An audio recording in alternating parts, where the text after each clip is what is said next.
Good afternoon. Thank you guys all for coming down for our word presentation this afternoon.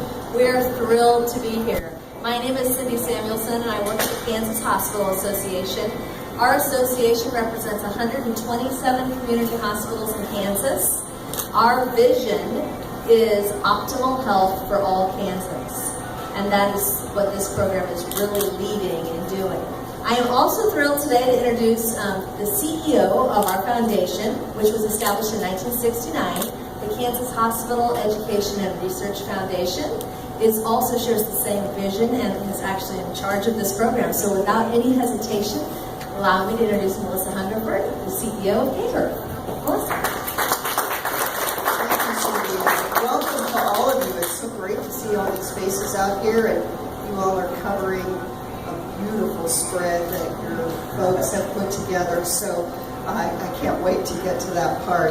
So the Healthy Kansas Hospitals program started in 2013 with a grant from the Kansas Health Foundation. That's a private foundation that is dedicated to improving the health of Kansans.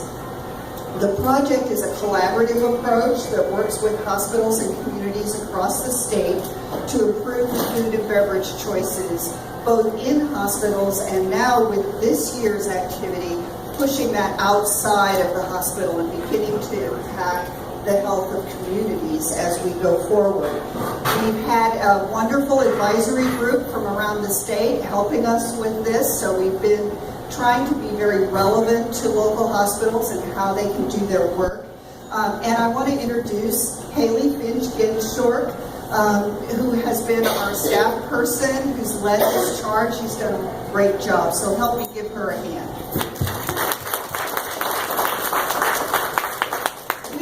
This activity is critically important. Not only are we impacting our patients' lives, but we're impacting the lives of our employees, our medical staff, our clinic staff, and now our entire community and their families. We believe that this really helps with the vision of all hospitals, which is to prevent and treat chronic disease in our communities. Hospitals have the potential to serve as a powerful role model and provide healthier food choices within the hospital, hoping that that will also carry through in other aspects of folks' lives. As of today, our successes have been pretty outstanding. We have 81 hospitals who have signed a pledge to follow leaders like Labette Health. We have 33 hospitals that have made formal policy changes, and we now have over 100 people statewide working together to explore best practices and try to find solutions to the challenges that these kinds of changes present to us. So this year, I want to congratulate Labette Health and all of the team that put this together. The work at Labette Health goes back to 2009, which is actually before this project started. So this hospital has been visionary in this process for a number of years. The board, in signing off on their new policies, also really recognized that this is about the vision of the hospital and how are we going to improve health. And by the board stating this and seeing this connection, they've really motivated both participation and leadership throughout the hospital. Outside the facility, Labette Health is recognizing the food insecurities of local children and providing meals throughout the summer.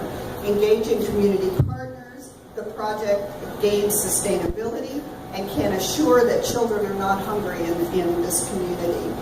As major employers in the community and an important source of health care, Labette Health has taken the opportunity to establish strong community norms and influence the health decisions of the public. So with that, let me introduce Brian Williams, CEO of Labette Health, and congratulations, Brian. Thank you. Thank you all for being here so much today. We have a wonderful relationship with the Kansas Hospital Association and all of their affiliate organizations, so I thank you guys for being here today. It's also nice to have our superintendent of our schools here today. Shelley Martins came today, and I think she's going to maybe call upon maybe later to say something. I don't know. but we're glad you're here. Commissioner Kaflish, I'm glad Commissioner Kaflish came over from Independence. And it's always nice to see our communities coming together. So our vision here at Labette Health is to improve the health of the communities that we serve.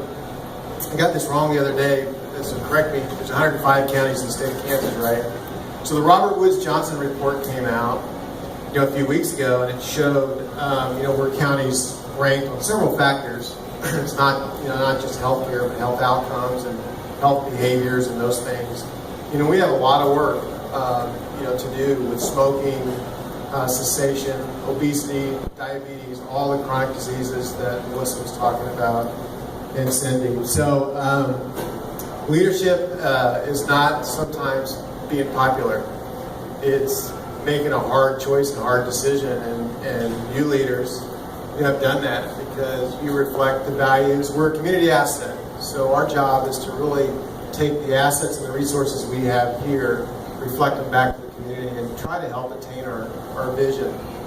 I'm really proud of the fact that Labette Health is a leader, and I think it's going to take several other organizations, the partnership we already have with the schools, but then restaurants and grocery stores all across the community to make healthy choices more popular, more affordable.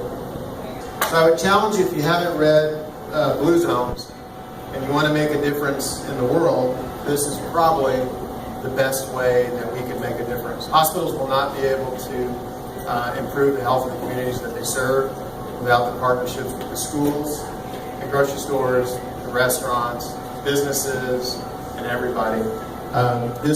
If you haven't read it, Blue Zones was engaged through AARP, the National Geographic grant, and Dan Buettner traveled around the world and found locations that you had a high probability of living to be 100.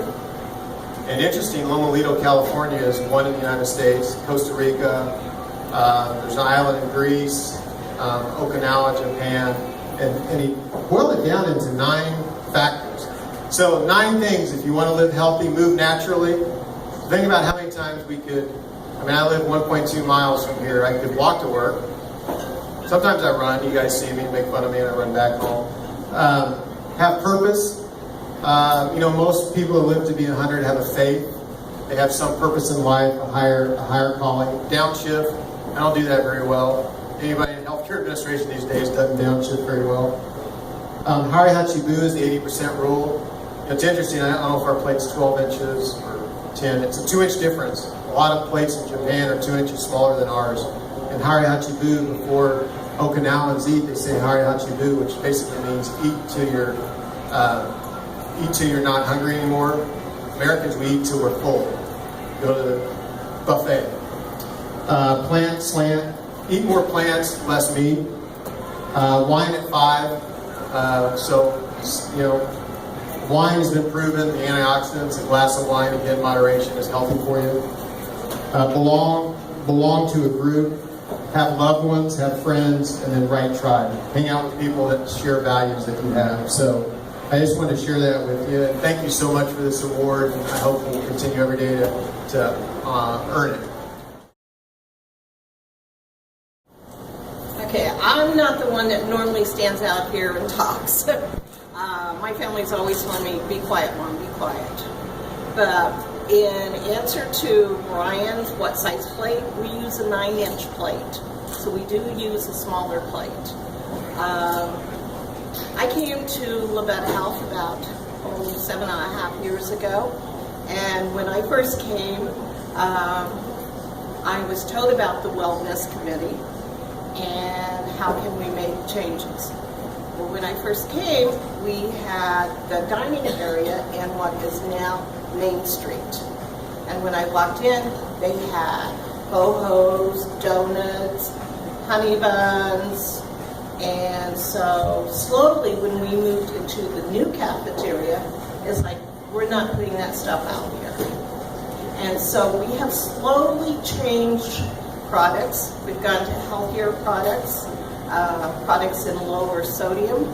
About 3 years ago, Elaine came on board, and she and I started working on the menus, changing the menus, where we put the fat content, watching the carbs and everything.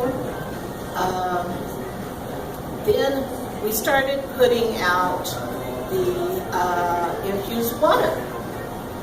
And I'm telling you now, the infused water has cut our soda purchases. When we say the Wellness Committee started in 2009, and I wasn't here for many of those years, but when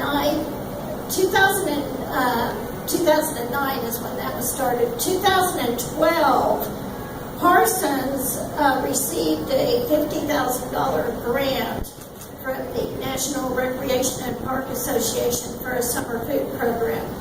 What we hope to do, just this past week, we're not stopping at the kids either. This past week, we had our first, we used to have lunch and learns for employees. We now have lunch and learns that are open to the community. And this past week, we had 35 members of the community come in, have a lunch, and got to hear a speaker from the K-State Research and Extension on healthy herbs and how to cook with herbs so you don't have to use so much salt, so fat, and such as that. We have 4 more of those scheduled this year, and I'm already getting calls for the July one for people to come attend. So we're not stopping just at the kids. We hope to take this out further and educate our adults as well. So thank you very much.